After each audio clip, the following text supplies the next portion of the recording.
अस्सलाम वालेकुम नाज़रीन, इमरान याकूब खान साहब और ज़फ़र हिलाली साहब के साथ मैं हूं Samina Pasha. Programme view point में आपको खुशामदीद कहती हूं। नाज़रीन, आखिरकार वज़ीर आज़म पाकिस्तान इमरान खान साहब ने आज कराची का दौरा कर ही लिया। 1100 अरब रुपए का एक ख़तीर पैकेज भी उन्होंने कराची के लिए अनाउंस किया है। बहुत सारे उसमें मंसूबे भी हैं, उनकी एलोकेशन भी है।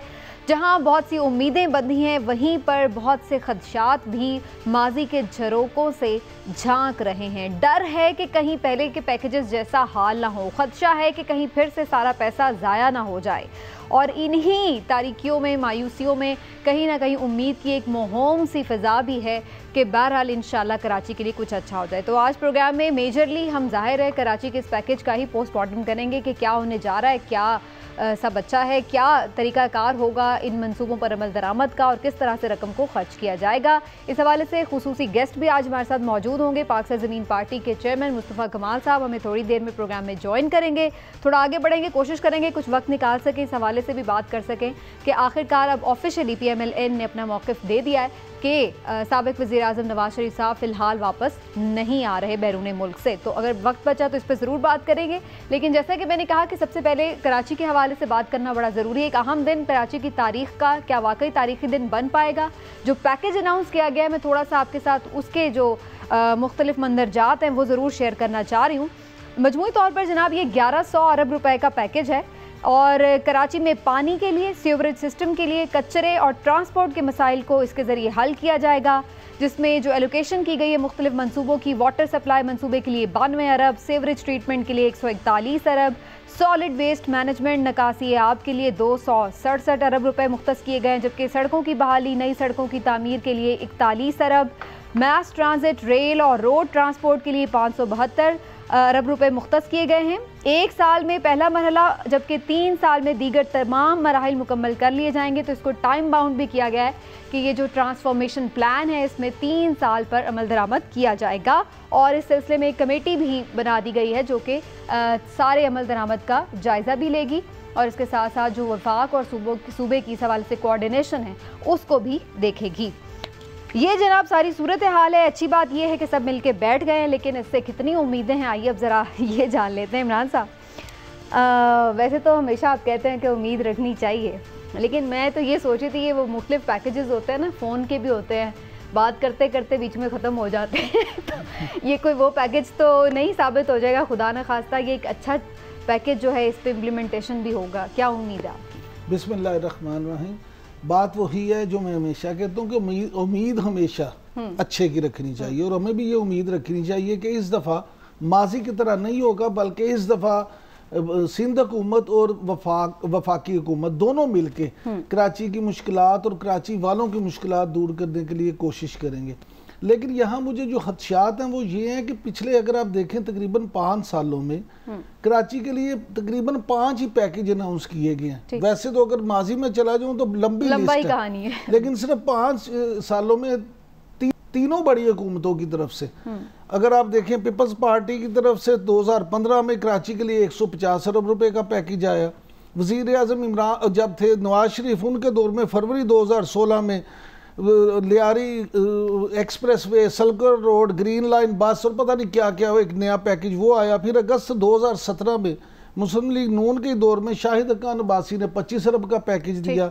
फिर 30 मार्च को हमारे हार्दिल अजीज़ वज़ीर आज़म ने 30 मार्च 2019 को इमरान खान साहब ने पिछले साल 162 अरब का पैकेज दिया। लेकिन होता क्या रहा कि ये पैकेज अनाउंस तो होते रहे, लेकिन पता नहीं वो कहाँ हुआ, कराची में तो काम नहीं हुआ।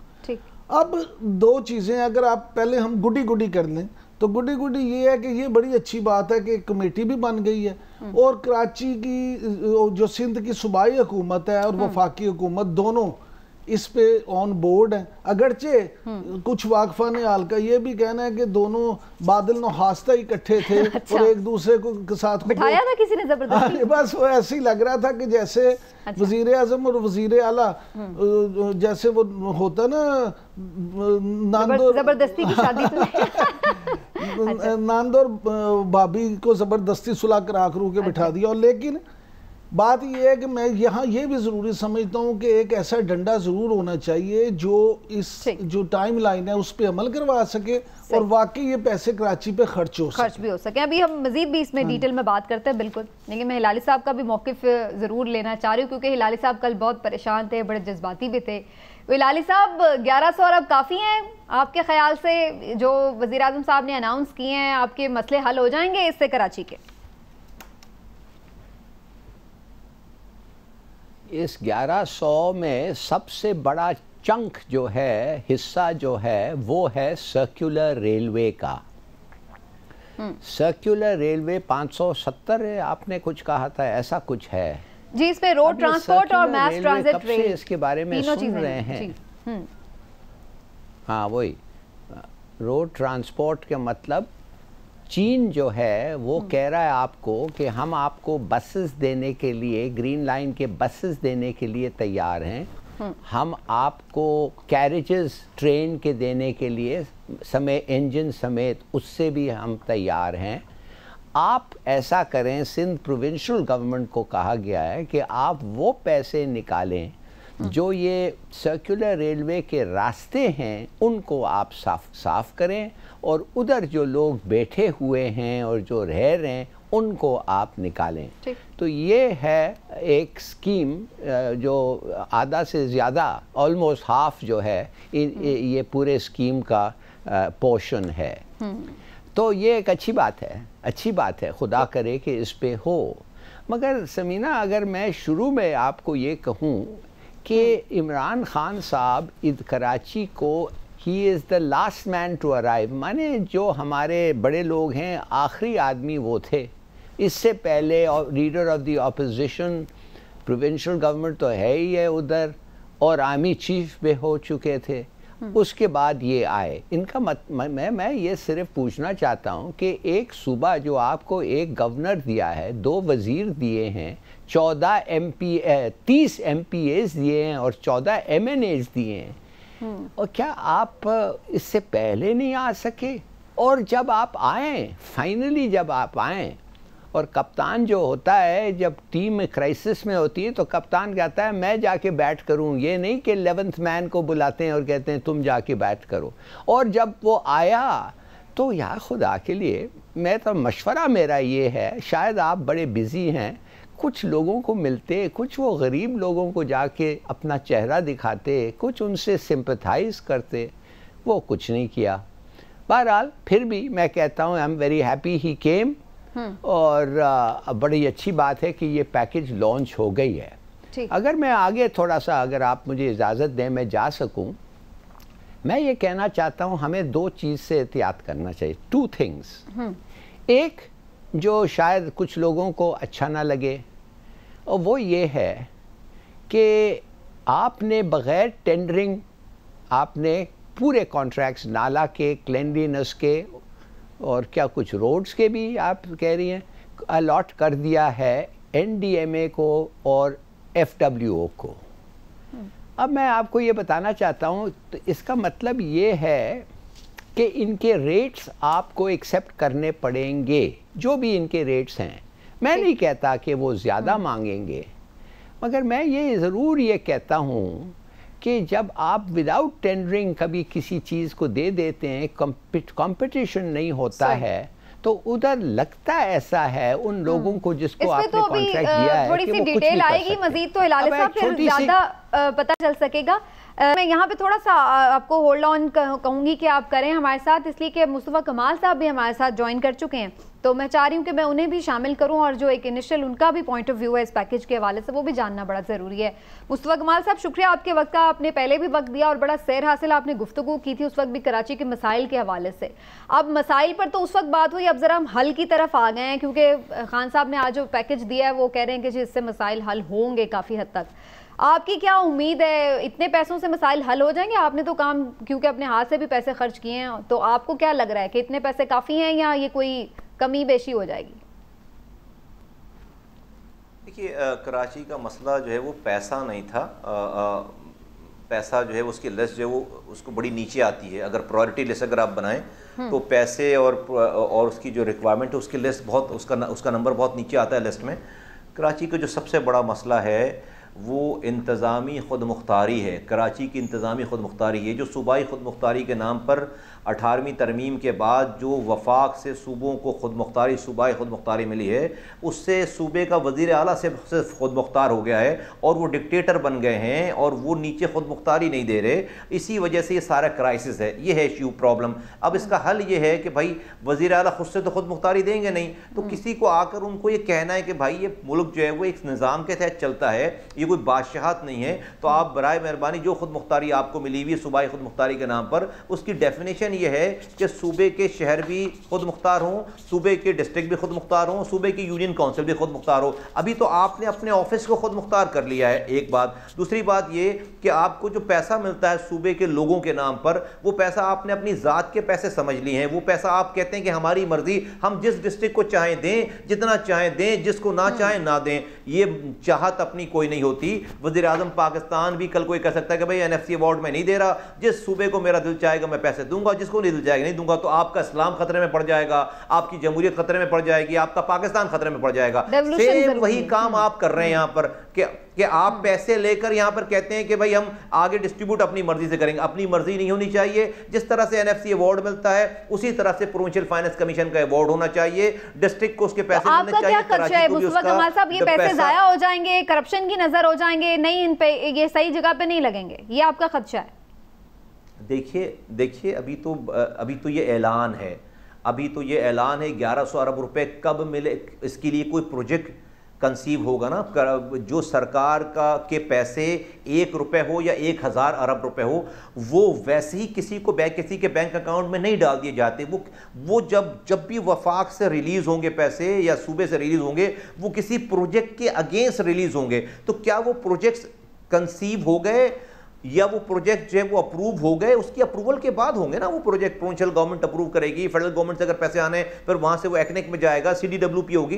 तो ये एक प्रोसेस है। फिर उसको एग्जीक्यूट कौन करेगा? फेडरल एजेंसीज करेंगी, उसको प्रोविंशियल एजेंसीज करेंगी, इसकी एग्जीक्यूट या उसको डिस्ट्रिक्ट गवर्नमेंट के लोग करेंगे। ये हो गया। तो फिर अगर उसके बाद ये बन भी गए प्रोजेक्ट, फिर अब ये मसला आएगा कि भाई अब सड़क बन गई, अब इस पर झाड़ू कौन देगा, इसकी सफाई कौन करेगा? अगर आज वाला ही निजाम रखना है कि पानी और गटर लाइनों का इंचार्ज जो है वजीर आला साहब हैं, और जो है वो कचरे उठाने के लिए एक सॉलिड वेस्ट मैनेजमेंट बोर्ड बना दी गई, उसके इंचार्ज वो वजीर आला साहब हैं, और मास्टर प्लान भी सूबाई हुकूमत के अंडर में, और बिल्डिंग कंट्रोल भी सूबाई हुकूमत के अंडर में। मैं आपकी बात समझ गई मुस्तफा कमाल साहब, आप ये कह रहे हैं कि गिवन सर्कमस्टांसेस में, गिवन सिस्टम में फिर वही हाल हो जाएगा। अगर पैसे लग भी जाएंगे काम पे तो फिर भी हाल वहीं पे ही आ जाएगा, क्योंकि सिस्टम ठीक नहीं है। लेकिन आप प्लीज हमारे साथ रहे, मैं अभी दोबारा भी इस पर आपसे बात करती हूँ। लेकिन इमरान साहब, बाकी ठीक, उनकी बात तो अपनी जगह दुरुस्त है। हम सभी बल्दियाती निज़ाम और लोकल गवर्नमेंट्स के हक में भी होते हैं, और ये कहते हैं कि नीचे तक होने चाहिए तमाम मसाइल, और तमाम वसाइल भी नीचे तक जाने चाहिए, इख्तियारात भी। लेकिन बाकी सूबों में भी तो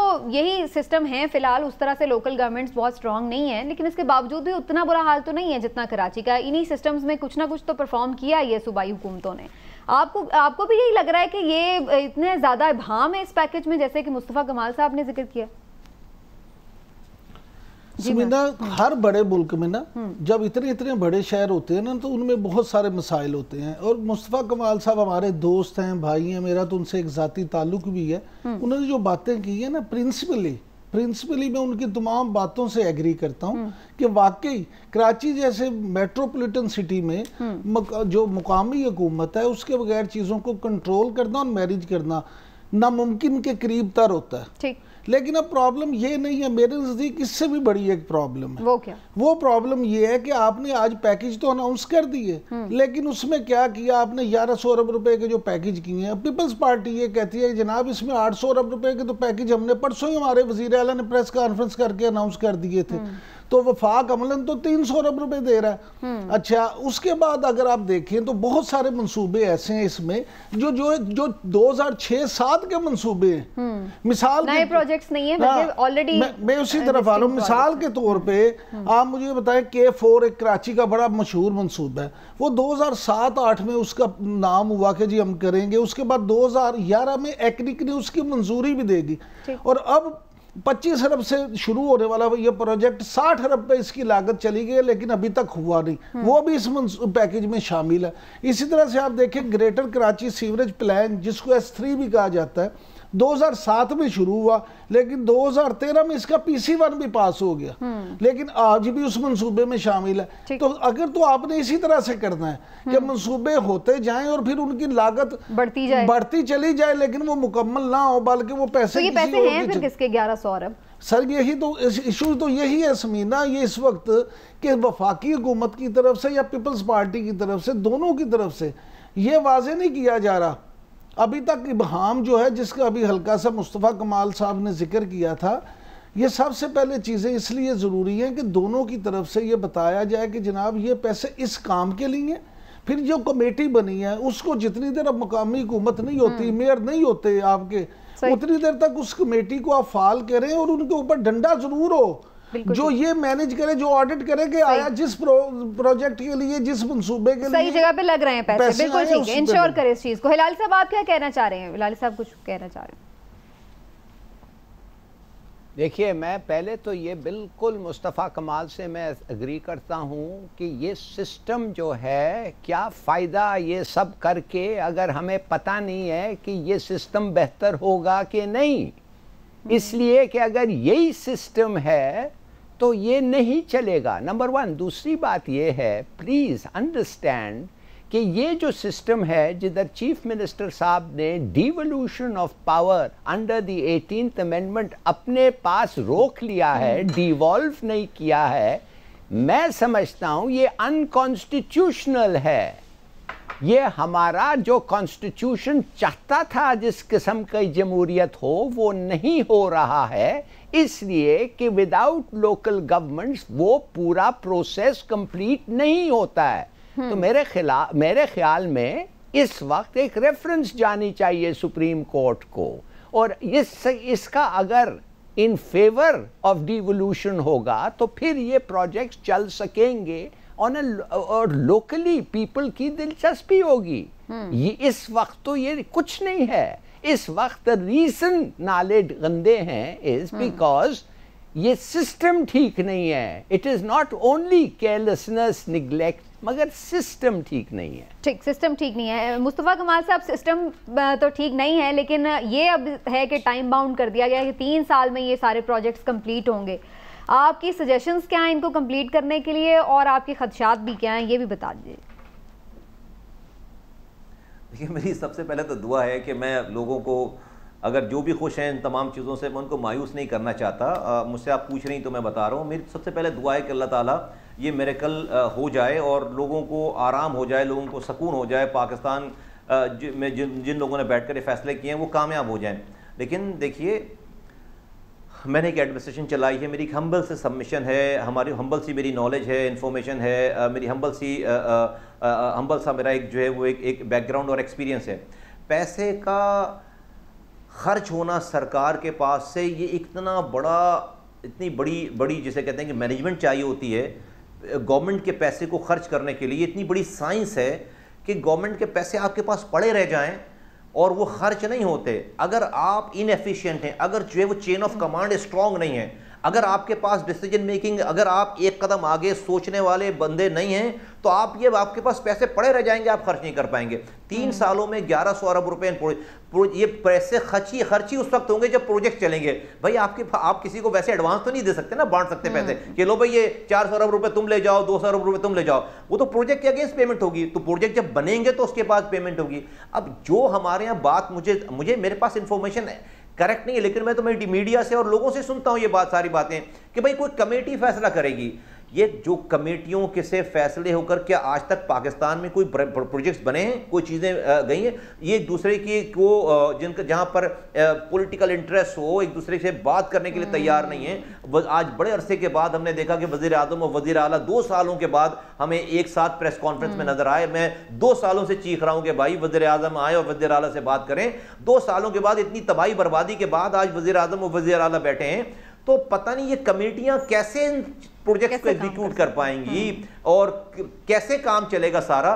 तो मैं तो सिर्फ मैं लेकिन मेरी बातों को मानने की जरूरत नहीं है, मैं कोई मायूसी नहीं फैला रहा, कोई नेगेटिव बात नहीं कर रहा। मेरी दुआ है, चूंकि मेरे पास जो मैं इंफॉर्मेशन देख रहा हूं, सुन रहा हूं, मेरी जितनी मैं जो उसको अपने एक्सपीरियंस से उसको मैं इवेल्युएट कर सकता हूं, मैं उस पर अपना एनालिसिस दे सकता हूं, मैं उन्हीं के, चूंकि मुझे पैसे खर्च करने का एक्सपीरियंस है, मुझे पता है कि सरकार के, गवर्नमेंट के पैसे खर्च करना एक बहुत बड़ा आर्ट है, एक बहुत बड़ी साइंस है कि आपके पास पैसे रह जाए और आप उसको खर्च नहीं कर सकते। नहीं, तो अपने अकाउंट्स में तो भेजना बड़ा आसान है मुस्तफा कमाल साहब, वैसे लोगों पे खर्च करना मुश्किल होता है।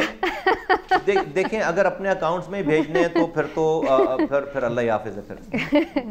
ठीक है, बहुत बहुत शुक्रिया आपका मुस्तफा कमाल साहब, हमारे साथ मौजूद रहे। और एक छोटा सा नाज़रीन ब्रेक लेके वापस आते हैं। तो बहुत सारे खदशात हैं और मैं भी उन पे बात करना चाह रही हूँ फर्दर भी। अभी लाली साहब और ज़ाहिर इमरान साहब तो हैं ही मौजूद हमारे साथ, उनसे मज़ीद भी बात करते हैं कि इस पैकेज के हवाले से मज़ीद क्या खदशात हैं और वफाक और सिंध गवर्नमेंट आखिर कब तक गुड्डी गुड्डी चल सकेंगे। आज तो ये बैठ गए, लेकिन क्या ये देर तक मिल के काम करने के अहल हैं और इतना एक दूसरे को बर्दाश्त कर सकेंगे? एक ब्रेक के बाद फिर बात करते हैं।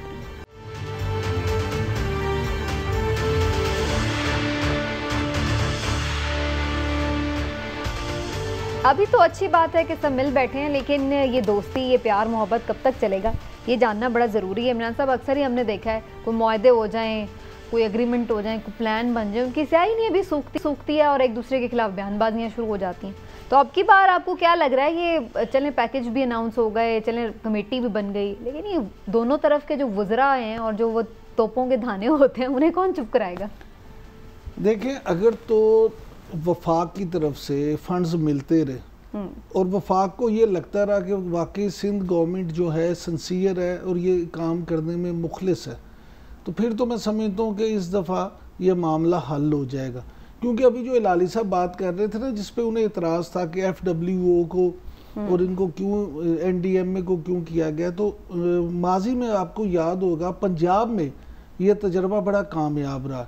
पंजाब में जब 1997 में जब मुस्लिम लीग नून की हुकूमत बनी थी, तो उस वक्त यहाँ पे भी ठेकेदारी निज़ाम में बड़े गपले थे। तो फिर मियाँ शहबाज शरीफ ने एक काम किया कि उन्होंने NLC और FWO से कॉन्ट्रैक्ट करके तो काम करवाया। तो उसका रिजल्ट ये हुआ कि फिर पंजाब में आपको ढूंढे से भी ख़राब सड़कें नहीं मिलती थी। काफ़ी उन्होंने काम किया, अगरचे उनका रेट आम ठेकेदारों की निस्बत कुछ थोड़ा ज़्यादा था, लेकिन काम तो हो गया, काम भी हो गया। और फिर वो उनके ज़िम्मे मेंटेनेंस भी होती थी कि आप जी अगले 4 साल या 5 साल तक इस रोड को मेंटेन भी रखेंगे। अगर इसी तरह के कोई एग्रीमेंट वहाँ कर लिए जाते हैं तो फिर चले, कम से कम ये तो होगा ना कि वहाँ उन इदारों से काम हो जाएगा। यानी ये नहीं होगा कि कोई ठेकेदार पैसे लेके भाग जाए। मेरा क्वेश्चन इस कॉन्टेक्स्ट में था कि ये माहौल सारा खराब हो जाता है ना, फिर एक दूसरे पे तनकीद करके कि जी ये चोर हैं भैया, फिर चोरों को पैसे और पकड़ा रहे हैं कि ये लोग काम करो और उसके अलावा करें भी क्या, जाहिर है वहाँ उनकी गवर्नमेंट है। अब तो ये सारी कहानी भी तो बन जाती है ना फिर। नहीं, पहली बात तो ये है कि मुझे बड़ा इतराज है आपके चोर लफ्ज पे। नहीं, मैंने थोड़ी कहा है कि वो कहते हैं ना, अगर वो भी कहे तो वो भी गलत कहते हैं। उसकी वजह ये है कि इल्जामात जब तक किसी पे साबित नहीं हो सकते तो हम कौन होते हैं किसी को चोर कहने वाले। अलबत्ता आप ये इस बात को यकीनी बनाएं, और मुझे बड़ी उम्मीद है इस दफ़ा, मैं नाम उम्मीद नहीं हूँ, मुझे लगता है कि इस दफ़ा जो मैकेनिज्म बनने जा रहा है इंशाल्लाह कराची के मसाइल हल होंगे। तो वो सियासी आपस में एक दूसरे पे चलती रहेगी, लेकिन काम हो जाएगा। बिल्कुल काम हो जाएगा और होना चाहिए, क्योंकि अगली जो इलेक्शन है ना उसमें भी मैं आपको बता दूं, इस दफ़ा कराची के साथ जो हुआ है उसका रिजल्ट अगर इन्होंने कुछ ना किया तो ये भुगतेंगे। जी लाली साहब, आप क्या कहना चाह रहे हैं? देखिए, मैं 2 चीज़ें कहना चाहता हूँ मिसाल के साथ कि मैं क्यों कह रहा हूँ जो मैं कह रहा हूँ। मैं आऊँगा वही बात फ्री टेंडरिंग के बारे में बाद में। मैं अब बताना चाहता हूँ कि पानी जो आता है कराची को वो किधर से आता है। वो किंजर से आता है और शायद और जगहों से भी आता है, डिसैलिनाइजेशन भी हो सकता है। मैं ये जानना चाहता हूँ कि जब किंजर से आता है तो रास्ते में 2 प्रोजेक्ट्स आते हैं। एक है डिफेंस हाउसिंग अथॉरिटी का डिफेंस सिटी और दूसरा है बहरिया। अब इनको अगर आप पानी देंगे डाइवर्ट करके कराची से, तो कराचियों के लोगों को कम पानी मिलेगा। मैं ये जानना चाहता हूँ कि ये 2 प्राइवेट प्रोजेक्ट्स हैं, ये पब्लिक प्रोजेक्ट्स नहीं है, they are for profit projects. तो ये दोनों प्रोजेक्ट्स को मेहरबानी से ये क्यों नहीं अपना पानी अरेंज कर सकते हैं? मिसाल के तौर पे ये इनका जो इलाका है जिधर ये दोनों प्रोजेक्ट्स हैं, ये है हिली एरियाज, डैम्स बनाएं, और दूसरा जो है डिसैलिनाइजेशन प्लांट लगाएं। मैं ये जानना चाहता हूं कि ये प्राइवेट प्रोजेक्ट्स को वो पानी मिल रहा है जो कराची के लोग विल बी डिप्राइव, उनको नहीं मिलेगा। तो मेहरबानी से उनका कोई कंट्रीब्यूशन रखें, उनके साथ बात करें, कुछ ना तो कुछ करें। ये क्यों उनको खामखा ये मिले? बिल्कुल सही, ये प्रॉपर प्लानिंग होनी चाहिए। मैंने जब प्राइवेट टेंडरिंग की, और दूसरी बात है जब मैंने कहा था कि ट्रांसपेरेंटली होना चाहिए, देखिए FWA बड़ा अच्छा ऑर्गेनाइजेशन है, ख़ास तौर उस एरियाज़ में जो लोग जाना नहीं चाहते हैं, जो लोगों को फ़िक्र और डर है, वो बड़े बहादुरी से काम करते हैं। मगर साथ साथ अगर आपने कराची और हैदराबाद का रोड का ठेका लिया है टू बिल्ड अ मोटरवे, आज तक कराची और हैदराबाद में मोटरवे नहीं है, एक हाईवे है। हाईवे और मोटरवे का फ़र्क क्या है? मोटरवे वो होता है जो लाहौर से इस्लामाबाद 350 किलोमीटर आपने बनाया है, जिसमें 4 सर्विस स्टेशंस हैं, 4। कराची और हैदराबाद के रास्ते में 100 पंप्स हैं, होटल्स हैं और भी चीज़ें हैं। It is not a motorway. तो क्या, मुझे नहीं पता, मगर it is worth enquiring. Rates जो लिए थे मोटरवे के लिए लिए थे, सही है, कि हाईवे के लिए लिए थे। ठीक है, चलिए ये बहुत सारी चीजें हैं लाली साहब, अगर हम 1 बाय 1 डिस्कस करने लगेंगे तो बिल्कुल इसमें हमें बहुत सारा टाइम चाहिए होगा और बहुत सारी चीजें हैं जिन पे बात करनी चाहिए। लेकिन मैं थोड़ा सा ब्रॉडर पर्सपेक्टिव में इमरान साहब आपसे ये जरूर जानना चाह रही हूँ कि 18वीं तरमीम से वैसे तो पीपल्स पार्टी को बड़ा प्यार है और हर वक्त वो कहती है जी 18वीं तरमीम पे तो मतलब वो मरने मारने पे आ जाते हैं ना, वो वाली सिचुएशन हो जाती है। लेकिन ऐसी 18वीं तरमीम का उन्होंने किया क्या है? सूबा तो आज आपका ये हाल है कि आपको वफाक से भी बुलाना पड़ा है कि आओ जी हमारी मदद करो, और फिर आप आगे भी बलदियाती निज़ाम के लिए भी तैयार नहीं है। 18वीं तरमीम को गले लगाकर क्या दिया आपने सूबे को? मुझे इस बात का जवाब दे दें। समीना, आपको ना ऐसी चीज़ों को बिल्कुल संजीदगी के साथ नहीं लेना चाहिए। ये 18वीं तरमीम हो या 15वीं तरमीम हो या 16वीं हो या आगे 21वीं हो, बात यह है कि ये सियासी जमातें, ये सियासी हुकूमतें अपने फ़ायदे के लिए तरमीम करती हैं। इनके मद्देनज़र आवाम का फ़ायदा नहीं होता।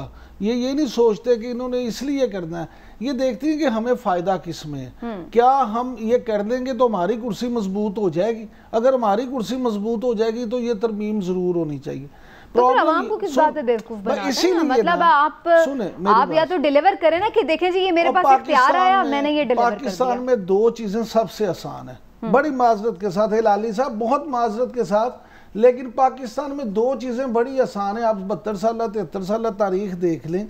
एक तो आप किसी तरह भी कोई अवाम को बेवकूफ़ बनाने के लिए कोई पैकेज अनाउंस कर दें, अच्छा, उस पर अमल हो या ना। और दूसरा, आप अवाम को, हमारे सादा अवाम है उनको तरमीम की ट्रक की बत्ती के पीछे लगा दें।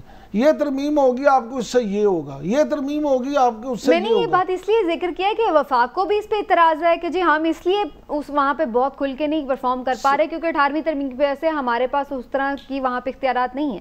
और पीपल्स पार्टी को भी बड़ा प्यार है 18वीं तरमीम से, बड़ा क्रेडिट भी लेती है। चलें भाई बहुत अच्छी बात है, लेकिन क्रेडिट तो तब आपका बनेगा ना जब आपने वो तरमीम लेके बड़ा डिलीवर कर दिया हो। सूबा आज आपका दारुल हुकूमत जो है सूबे का, वो क्या हाल बनाया? बहुत ही वैलिड पॉइंट है आपका, बड़ा अच्छी बात है। लेकिन असल बात यह है कि वफाक जितना जोर इस बात पे लगा रहा है ना कि जनाब ये पैकेज आ गया है, फौज आपके साथ है, हम आपके साथ हैं, हम काम करें।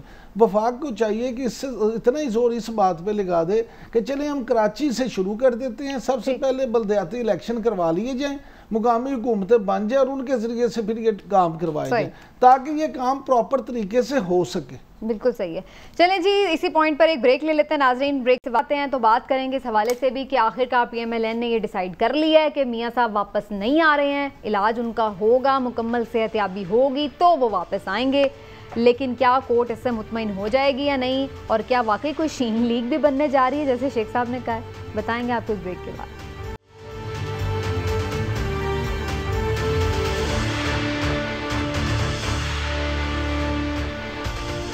अभी तो अच्छी बात है कि सब मिल बैठे हैं, लेकिन ये दोस्ती, ये प्यार मोहब्बत कब तक चलेगा, ये जानना बड़ा ज़रूरी है। इमरान साहब, अक्सर ही हमने देखा है कोई मुआहदे हो जाएं, कोई एग्रीमेंट हो जाए, कोई प्लान बन जाए, उनकी स्याही नहीं अभी सूखती है और एक दूसरे के खिलाफ बयानबाजियाँ शुरू हो जाती हैं।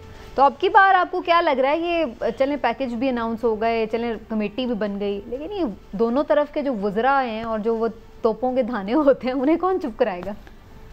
देखें, अगर तो वफाक की तरफ से फंड्स मिलते रहे और वफाक को ये लगता रहा कि वाकई सिंध गवर्नमेंट जो है सिंसियर है और ये काम करने में मुखलिस है, तो फिर तो मैं समझता हूँ कि इस दफ़ा ये मामला हल हो जाएगा। क्योंकि अभी जो इलाली साहब बात कर रहे थे ना, जिस पे उन्हें इतराज़ था कि FWO को और इनको क्यों NDMA को क्यों किया गया, तो माजी में आपको याद होगा पंजाब में ये तजर्बा बड़ा कामयाब रहा।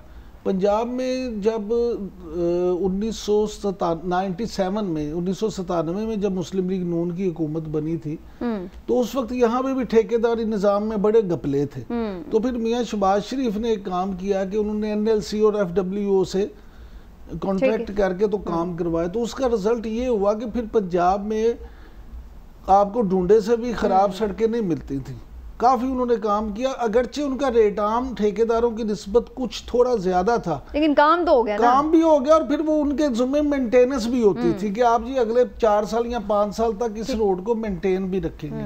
अगर इसी तरह के कोई एग्रीमेंट वहाँ कर लिए जाते हैं तो फिर चले, कम से कम ये तो होगा ना कि वहाँ उन इदारों से काम हो जाएगा। यानी ये नहीं होगा कि कोई ठेकेदार पैसे लेके भाग जाए। मेरा क्वेश्चन इस कॉन्टेक्स्ट में था कि ये माहौल सारा खराब हो जाता है ना, फिर एक दूसरे पे तनकीद करके कि जी ये चोर हैं भैया, फिर चोरों को पैसे और पकड़ा रहे हैं कि ये लोग काम करो और उसके अलावा करें भी क्या, जाहिर है वहाँ उनकी गवर्नमेंट है। अब ये सारी कहानी भी तो बन जाती है ना फिर। नहीं, पहली बात तो ये है कि मुझे बड़ा इतराज है आपके चोर लफ्ज पे। नहीं, मैंने थोड़ी कहा है कि वो कहते हैं ना, अगर वो भी कहे तो वो भी गलत कहते हैं। उसकी वजह ये है कि इल्जामात जब तक किसी पे साबित नहीं हो सकते तो हम कौन होते हैं किसी को चोर कहने वाले। अलबत्ता आप ये इस बात को यकीनी बनाएं, और मुझे बड़ी उम्मीद है इस दफ़ा, मैं नाम उम्मीद नहीं हूँ, मुझे लगता है कि इस दफ़ा जो मैकेनिज्म बनने जा रहा है इंशाल्लाह कराची के मसाइल हल होंगे। तो वो और होने आपस में एक दूसरे पे चलती रहेगी, लेकिन काम हो जाएगा। बिल्कुल काम हो जाएगा और होना चाहिए, क्योंकि अगली जो इलेक्शन है ना उसमें भी मैं आपको बता दूं, इस दफ़ा कराची के साथ जो हुआ है उसका रिजल्ट अगर इन्होंने कुछ ना किया तो ये भुगतेंगे। जी अली साहब, आप क्या कहना चाह रहे हैं? देखिए, मैं 2 चीज़ें कहना चाहता हूँ मिसाल के साथ कि मैं क्यों कह रहा हूँ जो मैं कह रहा हूँ। मैं आऊँगा वही बात फ्री टेंडरिंग के बारे में बाद में। मैं अब बताना चाहता हूँ कि पानी जो आता है कराची को वो किधर से आता है। वो किंजर से आता है और शायद और जगहों से भी आता है, डिसैलिनाइजेशन भी हो सकता है।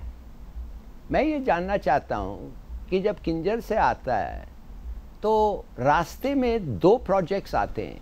एक है डिफेंस हाउसिंग अथॉरिटी का डिफेंस सिटी और दूसरा है बहरिया। अब इनको अगर आप पानी देंगे डाइवर्ट करके कराची से, तो कराचियों के लोगों को कम पानी मिलेगा। मैं ये जानना चाहता हूँ कि ये 2 प्राइवेट प्रोजेक्ट्स हैं, ये पब्लिक प्रोजेक्ट्स नहीं है, they are for profit projects. तो ये दोनों प्रोजेक्ट्स को मेहरबानी से ये क्यों नहीं अपना पानी अरेंज कर सकते हैं। मिसाल के तौर पे ये इनका जो इलाका है जिधर ये दोनों प्रोजेक्ट्स हैं, ये है हिली एरियाज, डैम्स बनाएं, और दूसरा जो है डिसैलिनाइजेशन प्लांट लगाएं।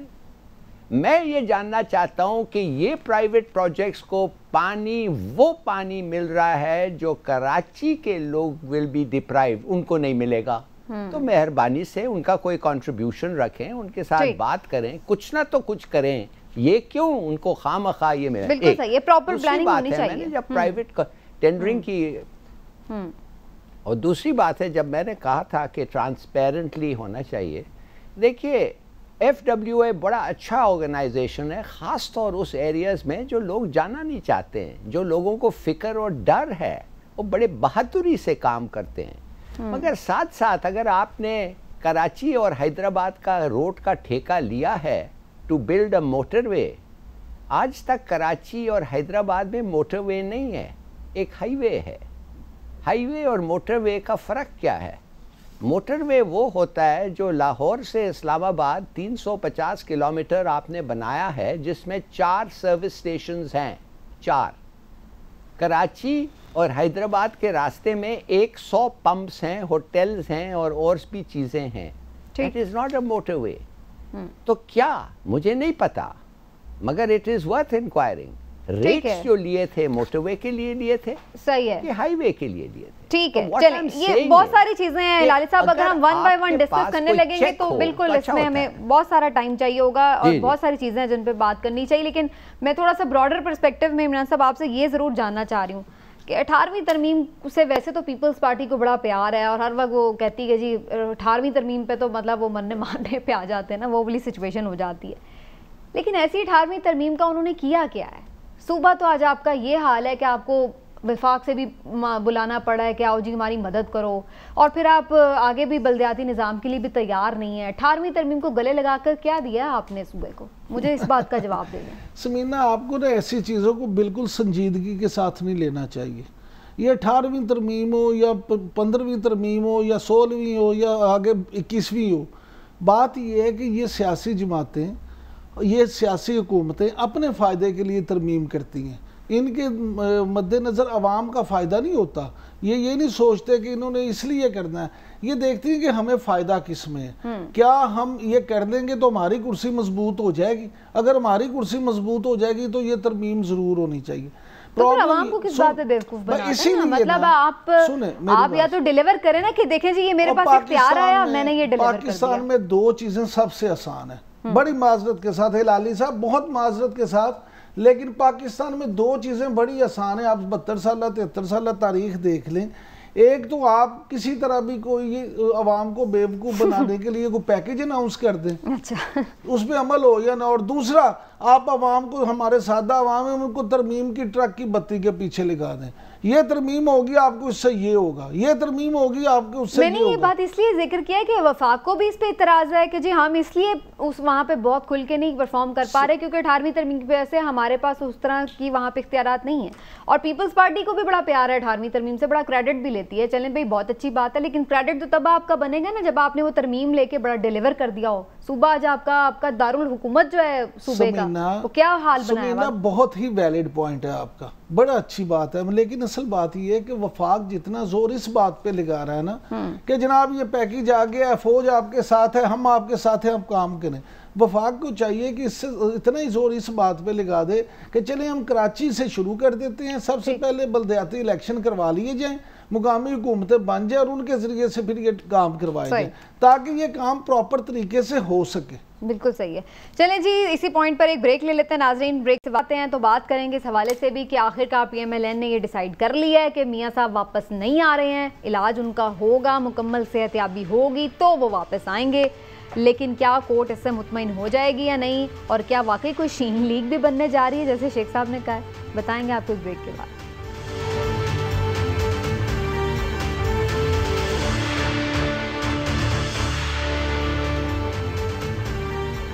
वेलकम बैक नाजरीन। नवाज शरीफ साहब की वापसी के हवाले से अब ऑफिशियली PMLN ने बता दिया है कि वो नहीं आ रहे। हिलाली साहब, आप कल कह रहे थे कि PMLN की जो जमात है वो तो ये चाहती है कि वो आ जाए, लेकिन नवाज शरीफ साहब खुद नहीं आना चाह रहे। आज तो जमात वालों ने भी कहा है कि नहीं जी, हम तो चाहते हैं, उनकी सेहत पे कोई कॉम्प्रोमाइज़ नहीं हो सकता, तो लिहाजा वो वहाँ पे अपना मुकम्मल इलाज कराएं। तो क्या इसका सियासी तौर पर फ़ायदा होगा या नहीं, या नुकसान होगा वहाँ रहने का? देखिए समीना, आपको पता है कि कुछ PMLN के लोग हैं जो इस वक्त बात कर रहे हैं PTI से और बुज़दार से, तो लगता तो ये है कि ख़ासा डिसयूनिटी है उस पार्टी में, इन द सेंस के कुछ लोग हैं जो समझते हैं कि उनका लॉन्ग टर्म फ्यूचर इस शरीफ्स के लीग में नहीं है। अब वो नहीं आना चाहता। देखिए, वो उसका बड़ा सेंसिबल, बड़ा ठीक उन्होंने फ़ैसला किया है। बीमार आदमी है कुछ हद तक, इतना अगर भी नहीं हो जितना बनाया गया था, बीमार है, प्रोसीजर्स उसकी ज़रूरत है। और दूसरी बात ये है कि इस वक्त ना लोग, ना अवाम, ना दूसरे पिलर्स ऑफ स्टेट जो हैं वो चाहते हैं कि इलेक्शन हो और गवर्नमेंट चेंज हो।